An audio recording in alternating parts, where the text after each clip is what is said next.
What's up? Hey, guys. What's crack-a-lacking, baby? What's crack-a-lacking? Welcome to my studio. Y'all like it? Y'all like this is Preacher Lawson podcast.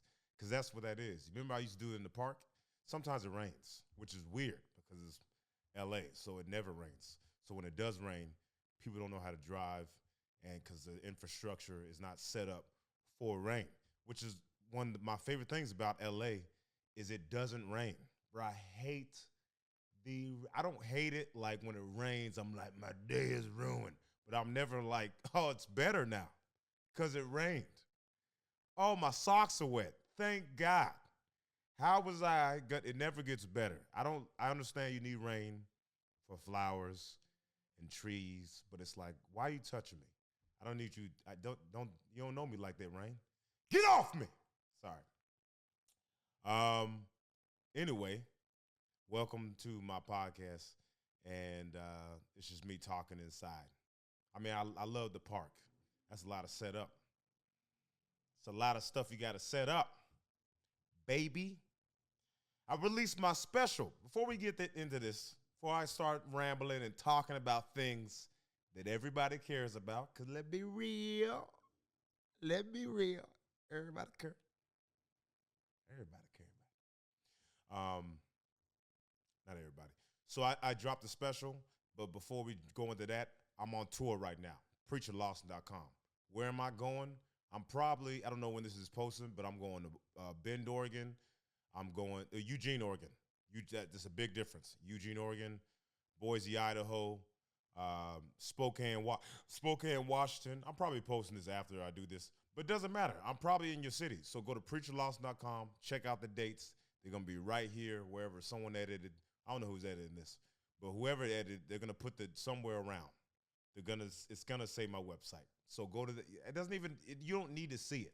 It's preacherlawson.com. You know my name.com right after that. We got through that. Go check my special out, baby. My second special ever. My first special drop is on Amazon Prime. My second special is on YouTube where you're watching this. So after you're done watching me talk about nothing, go watch my special. I think it's funny. I think my special was great. I hate it because I don't like looking at it. I've looked at it too many times. But don't look at it as much. It's like one of your favorite songs. You know how like you have it, because all those jokes I did on my special, they made me laugh. But it's like when you have a good song you like, and you're like, oh, I'm going to keep playing this song, and you keep playing it, and then you're like, I hate this song. Or someone else plays the song. Maybe the radio station plays the song, and you're like, man, I never got a chance to listen to this song because everybody was listening to that song. There's a couple songs like that on TikTok. I'll hear it randomly, and I'm like, man, this is a dope song. Anytime it got 6 seconds in, I was like, next, because I was so annoyed from that song, but I get why it's viral. So that's what I did with my special. I listened to it so many times because I was going back and forth with the editor and the director and the producer. I was like, I hate this song. But it was definitely one of my favorite songs when it first came out. But for you, it's a brand new song. So go listen to my brand new song. That's what I'm calling my next special, my brand new song. But go listen to my special, and I think it's a great special, man. I think it's really funny. I think if you like me as a comedian, you're gonna love it. And I think if you don't like me as a comedian, you're gonna be like, he got better. I mean, you can not like me, but you can't say that your boy didn't grow a little bit. Yes, he did. You can't say that because I got better. I'm getting better every year. Bro, there's people. Look, there's a lot of things I suck at. I do not suck at comedy. Am I the best? Absolutely not. Top 3. But my comedy, no, I'm joking. I'm not. I don't think I'm the best comedian, whatever. I do think I'm funny, right? I don't think that's debatable. I mean, some people can be like, "Oh, you're not funny," but I mean, they can't convince me I'm not funny. You can convince yourself, but no one could ever convince me I'm not funny, because I laugh at me. I'm laughing at me now. I haven't even said anything, but like, I think that I'm funny. You know, I did a video I posted a video of a clip from my special, and it's a bit about me having gay roommates, and it's getting a lot of love. Most of it is positive vibes, but there's a few people in there that are like, this dude is gay. He just need to come out the closet. First off, I'm not gay. That's such a 90s insult. I'm not offended when someone calls me gay. To me, that's like someone being like, your favorite color is probably pink. And I'm like, no, it's not. No, I can tell by them pants you like pink. And I'm like, well, all right, I'm not going to try to argue with you. I know me. I've been me my whole life. How you going to tell me? I would just be gay. My oldest brother's gay. My mom still like him. Who am I worried about? I'm a comedian. Bro, if I was gay, I'd have a sitcom by now. That's such a 90s, oh, you probably gay. I would just be gay. You know, what do you think I care about more? Do you think I care about people thinking I'm gay or people thinking I'm funny? Of course. I care if people think I'm funny more than I care if someone thinks I'm gay. And people still don't think I'm funny. I can't let that bother me. So why would I care about that? You talking about it? Yeah, because I need content, fool. I'll strangle everybody. Man, I'll come through the screen. Keep playing with me, bruh. Don't play with me, bruh. All right. But yeah, so I think my special is very funny. I'm working on my third one right now. Working on my third special. My third comedy. I'm really excited. And it's funny because when you do your first special, when I did my first special, I was like, well, that's it. I'm not going to be funny anymore. I was like, I can't imagine people thinking of new material. Like my first special, I remember my first special thinking, I was thinking of tags for bits I already filmed. And I'm like, this sucks. But I wasn't thinking of new jokes. But you do. You just eventually start thinking of new jokes. Obviously I did.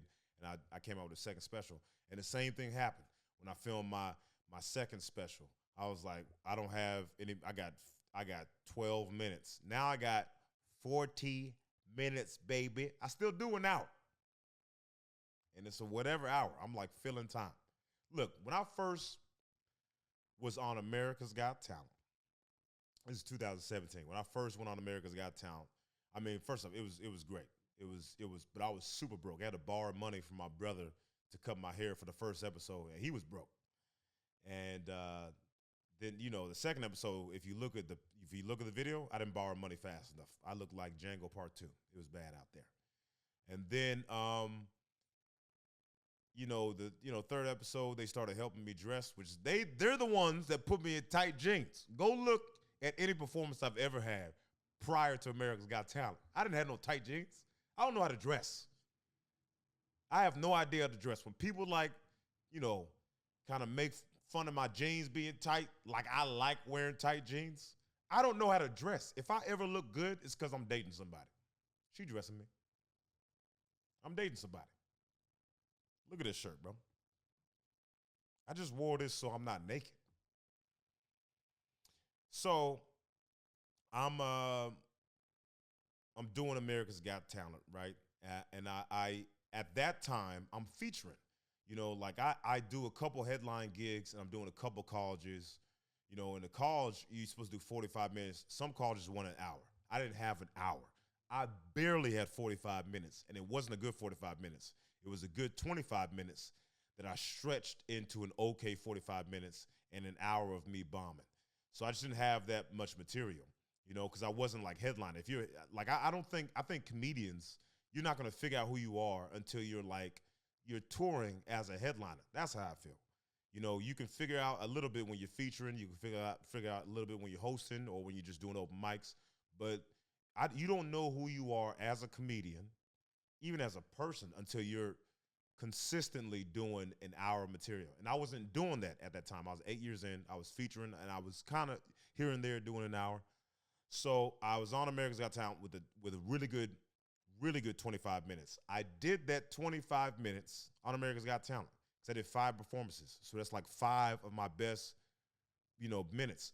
And, so even though like 3 minute performances, you take the 5 minute bit and you cut out all the fat until it's like It's supercharged and super funny. So that's what I did. So I got rid of all my material. I got rid of I have 25 minutes of my best jokes, and I still have more material, but it was trash. I got rid of all that to do on America's Got Talent. Then I went on tour. And I was like, I remember what it was like, because I remember the first comedy club I went to was this place called Tempe, Arizona. It wasn't called Tempe, Arizona. It was in Tempe. Tempe, it was a Tempe Improv. I didn't know it was. I thought it was Tempe. I called it Tempe for, honestly, till last year. Last year is when I started calling it Tempe, but no one corrected me. I kept saying Tempe, Arizona, and no one said anything until last year when I was on stage. And they were like, it's Tempe. And I'm like, that's stupid. That's stupid. Well, Tempe was stupid too, but I was already used to it, you know? So I remember, like, I had to, like, man, that was like, I really need that paycheck, but I had to, like, I don't know if I rode the bus there, and my ex, she rode the bus there to be with me on my first headlining weekend. It was awesome. It was really cool, and I was broke. I was in my bank account was in the negative. It was like negative $14.87, something like that, 84 cents, something like that. I just remember it was negative $14, and I was like, this is horrible, bruh. It's so bad, but it's so cool how I'm headlining. I thought it was great. I thought it was awesome, man. So I started headlining. I started taking my friends on tour. So I had, and they were just killing me. I mean, I was not able to keep up. I would take my brother. My brother would bury me. I would take this comedian, Keon Polee. Keon would bury. I remember after shows, people would walk up and they'd be like, he was funnier than you. And I'm like, I don't even know why they told me that out loud in front of everybody. But I know. I remember my boy, Ken Miller, this guy named Ken Miller. He's a comedian in Orlando, Florida. He's the first comedian to take me on the road. Okay, after we're in Orlando, I'm doing New Year's. I'm like, man, this is great. Started in Orlando. I get to go and do my set in Orlando, and then it's like all my friends there, and they see me grow. It's sold out. And so I was like, Ken, you took me on the road.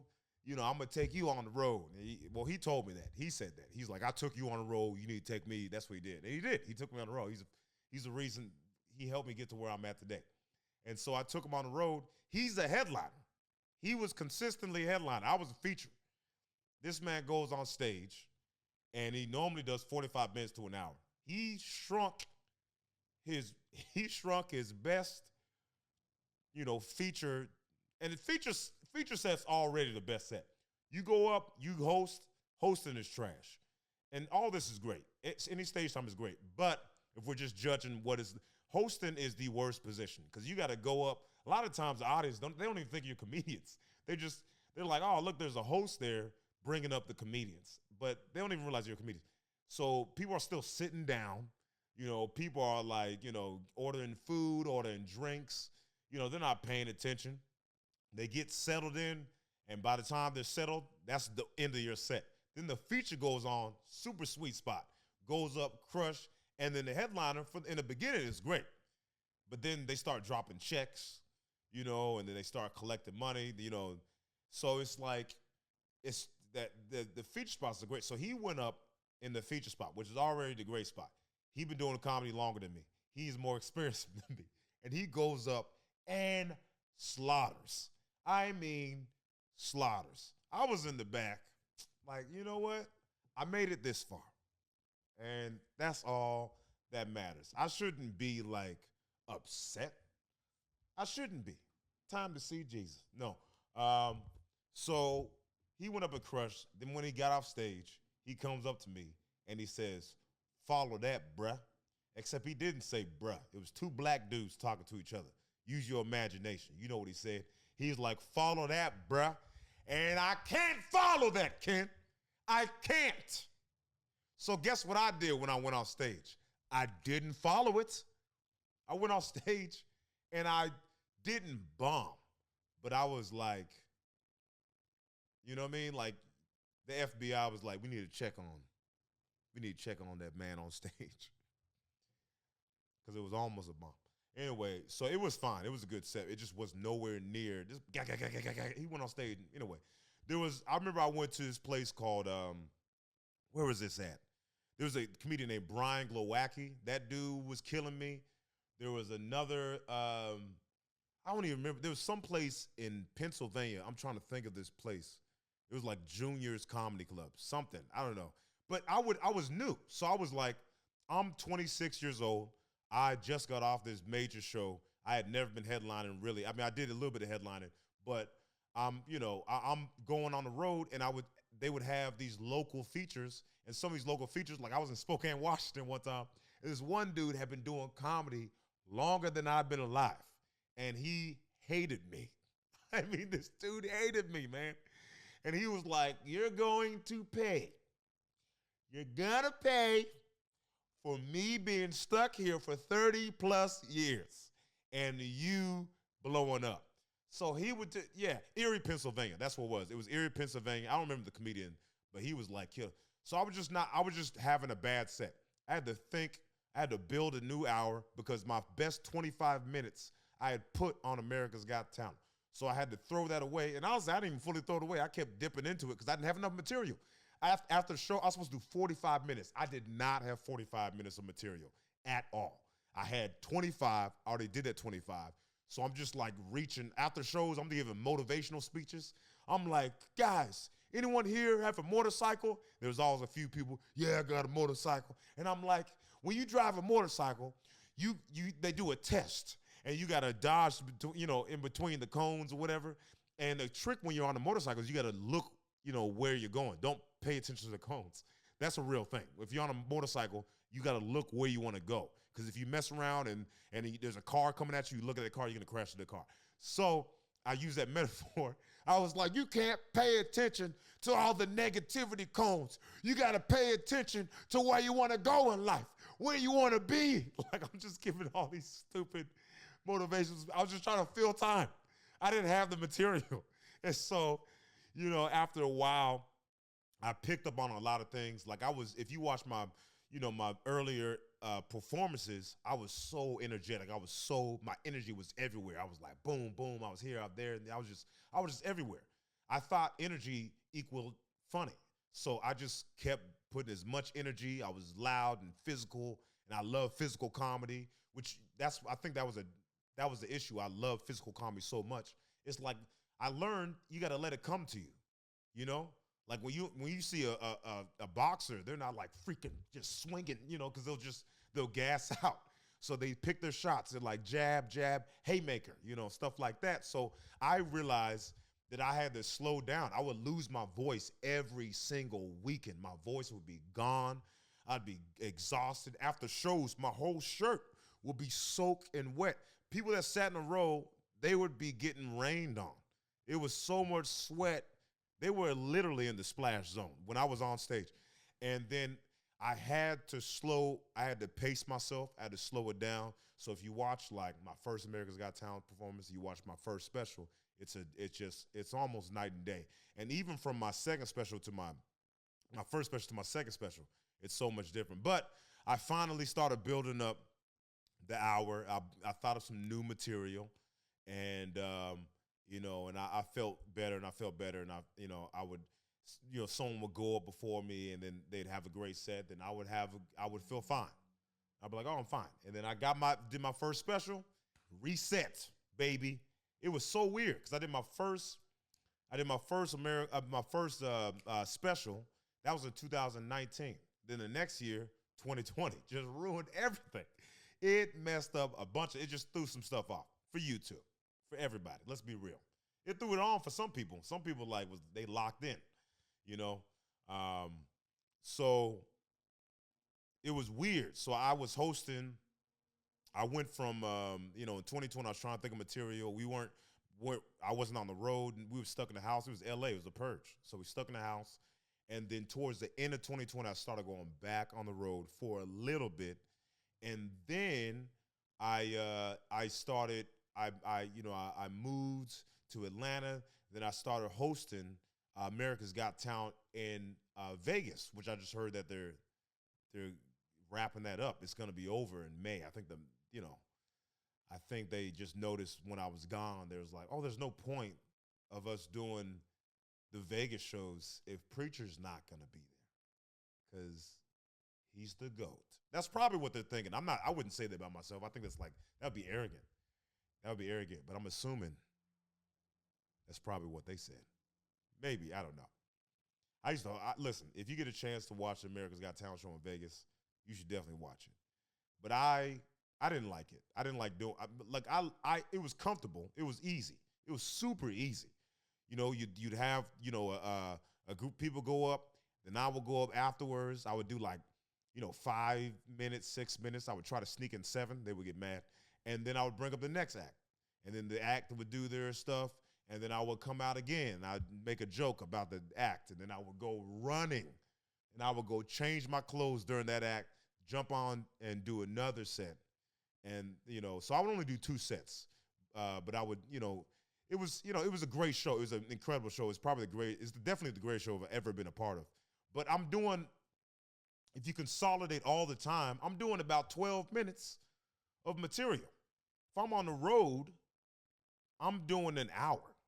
I'm doing like an hour 10. If I'm on the road, I'm doing an hour 10 because I'll do my set, and then I'll do a couple of questions afterwards.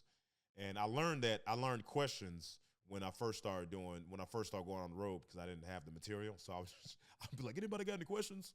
Anytime after the show, they always ask me questions. So just go ahead and get it out. But I was trying to fill time. But the show is great, but I wasn't fulfilled because it's not my show. It ain't about me. It's about America's Got Talent. So I wanted to be able to stretch and do new jokes. And they're like, you can do new jokes. I'm like, I don't think you know how new jokes work. I'm like, new jokes, you have to you got to bomb.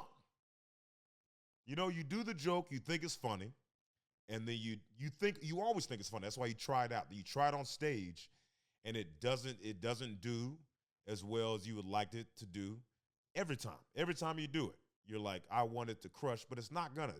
You just have an idea. You go on stage, here's my idea. The crowd laughs or they don't laugh, but they laugh at certain parts. You're like, okay, take this out, put this in, remix this, take this word. Oh, they laugh at, you just do all that. But with the show like that, people are paying I don't know how much money they were paying. It was so much money. It was so much money for tickets, but it was worth it. But I can't, if someone pays that much money and they're in Vegas, some people are flying down to Vegas to see the America's Got Talent. They got babysitters. They took off work, so they losing money. They took time and planned with whoever's significant other or their families, or their kids, their wife, their husband, maybe their uncle, like their family. They planned this, friends. So I can't go up there like, you ever notice? I remember I did this one new joke and it bombed so hard. I was like, I'm never doing it again. I'm never doing any new jokes. I did this one joke where I said, it was when Betty White died. I was like, I didn't even know Betty White was a person. I thought that was just something you describe when someone does something crazy. It's like, oh, you climbed Mount Everest just by yourself, Betty White, because I know I'm not doing that. And nobody laughed. Nobody laughed. Of course they didn't laugh. She just died, and I did a joke about white people being crazy in front of a, guess what, majority white audience. I mean, look, America's Got Talent brings everybody. It does bring everybody. It brings America. That's who the crowd is. But the majority of America is white. So they didn't like that joke. I thought it was hilarious. So you can't just try out bits. Like that's a bit that I don't know. She just died. I remember when that happened, which I can't, I can't believe she's dead. I mean, she should have been dead a long time. She's been alive forever, bro. I'm glad she's resting in peace. I mean, that sounds like I'm glad she's dead, but I'm sad I must get off this. I'm not going to talk about this anymore. So what I'm saying is that the show was amazing. It was an incredible show, but it felt like being on a cruise ship. It felt like it wasn't like the America's Got Talent on TV. It felt like a cruise ship. And I don't like I hate cruise ships. I've been on 2, and both times I was like, dumb. This is dumb. I hated it. It's just a city that you can drown in. That's all it is. It's the word. I hate it. I went on the cruise first time, and I went to the Bahamas. I went with my girlfriend at the time and her family, and it was fun spending time with my girlfriend. I really enjoyed her, but the cruise ship was trash. And then the second time I went on a cruise, I was doing it was like a jazz cruise. It was all black, which is like, I already don't feel uncomfortable. The fact all them black people on a ship, just historically, it doesn't seem super safe. So that wasn't that fun. First off, I was the youngest person on the ship. That's crazy. That's crazy, man. I was the youngest person. I'm in my, I wasn't in my 30s at the time. I was like 29. But still, you imagine how old these people are, because I'm not a baby. And I went on stage and I said that, I was like, yeah, this cruise ship is for my mom. And they did not like that, man. They didn't like that. I did a joke about dating a white girl, and then they didn't like that either, because half the people were drinking out of separate water fountains when they were kids. So they just probably brought back bad memories. Anyway, so that's what it felt like hosting America's Got Talent. It just felt like a cruise ship. I loved living in Vegas. I think it's Vegas. I think when people think about Vegas, they always think about gambling, the drugs, and sex. That's what they think about when they think about Vegas. The same when you think about Orlando, you think about like amusement parks, Disney World, Universal Fun. That's what you think of. But like Orlando, outside of that, Orlando's like a dope. I love Orlando. And I love Vegas. I just love the city. I mean, I love the fact there's no traffic. I mean, there's more traffic in Orlando, I feel, than Vegas. Vegas, there's traffic when there's like an event going on. But normally, everything is 20 minutes. I love that. I love the fact everything is 20 minutes. It's just so close. Everything was close. The food is the best. I don't care where you live, where you're from, where you've been. There is no food better than Vegas. They got the best food, man. They have the best food ever. So, living in Vegas was awesome. It was very easy to get comfortable. But yeah, so I just didn't feel like that I had a lot of freedom. This was in 2021. This is 2021. I'm gonna tell the story because they the show shutting down in May anyway. So I'm hosting it. So I did, Light Balance, they do their set. I go up, I do my set, give it for Jimmy Harrod. He does his set. Everybody's doing their stuff. And then I give everyone intros, I give everyone outros. So at the end, I'm like, yeah, give it up for Duo Transcend and Dead in the Games. And I was like, thank God for his kids and his wife. He won last season of America's Got Talent. Dustin Tavella, right? Dustin Tavella, he walks on stage and he slaps me. He said, keep my wife's name out your freaking mouth. It was so funny. I told him, I was like, slap me as hard as possible. Because this was like right after Will Smith slapped Chris Rock. And it was that's the most viral thing that's ever happened in the world, ever. There's nothing that's been more viral than Will Smith slapping Chris Rock. So when that happened, I was like, we got to do this. We didn't tell anyone. We didn't tell the producers. We didn't tell like our colleagues. We didn't say anything to anybody. We just talked to each other, and we would always get in trouble. I guarantee you, I'm the hardest person to work with that they ever worked with. I guarantee you, I was the most difficult person to work with in Vegas. But they still love me, and I love them. Some of them don't love me, and that's okay. I get it. But it was, everyone laughed. The audience was dying laughing. The crew was laughing. Then the next day, they wrote me up. I don't even know what that is, man. They wrote a comedian up for being funny. But, but it was a good show. It was a good show. If you ever get a chance to be in Vegas, definitely go do that show. So I did that in like 2021. And so I wasn't able to develop material. So 2022, I'm starting to go on the road a little bit more. And then, I moved to New York so I can get on stage. Because I've always heard, I remember Godfrey. If you know Godfrey. Godfrey's a comedian. And this dude is he's amazing. But I remember watching him in a documentary, and he was like, "If you ain't from New York, you ain't in New York." I don't know why he had his accent. He has like 47 accents, and he was like, "If you ain't in New York, you ain't doing nothing." And I remember him saying it in my brain for like forever. When I remember I was like 18, and I was like, I gotta go to New York. I almost moved to New York just to take a comedy class at Broadway. It's crazy. I'm so glad I didn't do that. But yeah. So I went to New York, and I love New York, man. I think New York is like the greatest city on earth. It's amazing. I mean, it's a little expensive, but the weather's not even that bad. I thought the weather's gonna be trash, and it's not that bad. I used to ride the bike all the time, and it rained, but like whatever.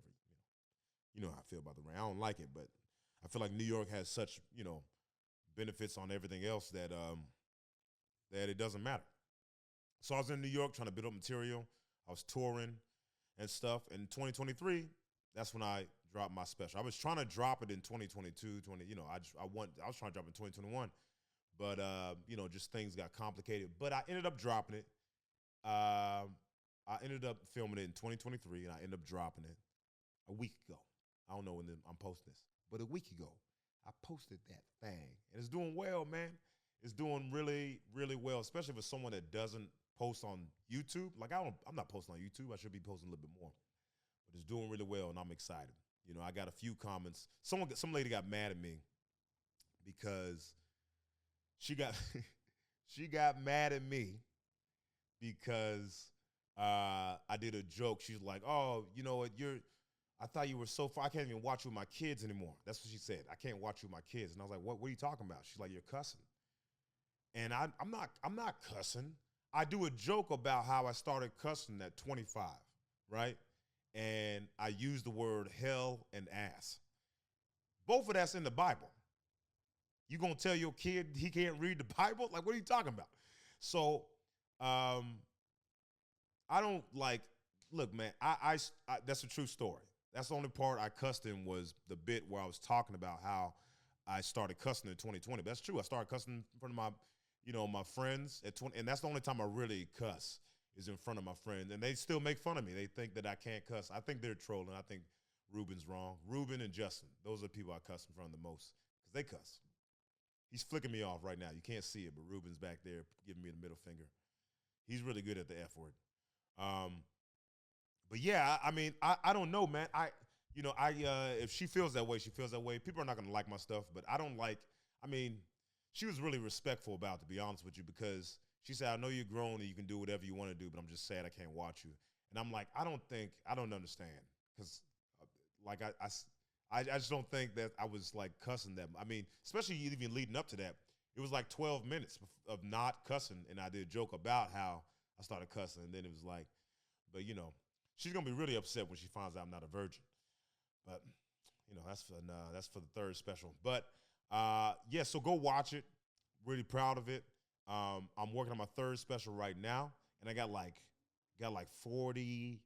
I got 40 minutes. I really think it's gonna be great. I mean, I take this guy named Adam Bush on the road with me. This he's been doing it 5 years, and he's actually really good. He's good. He's good. He's gonna be really, really good in like 5 more years. I want to know what he's gonna. I mean, he'll definitely be headlining the next couple of years. So anyway, this is a funny story. So I was at Lexington, Kentucky, and my boy Keon took that man on the road. He's like, "We got to go on the road more." I'm like, "Yeah, we absolutely got to go on the road more, man. Come with me on the road." I brought this man on the road, right?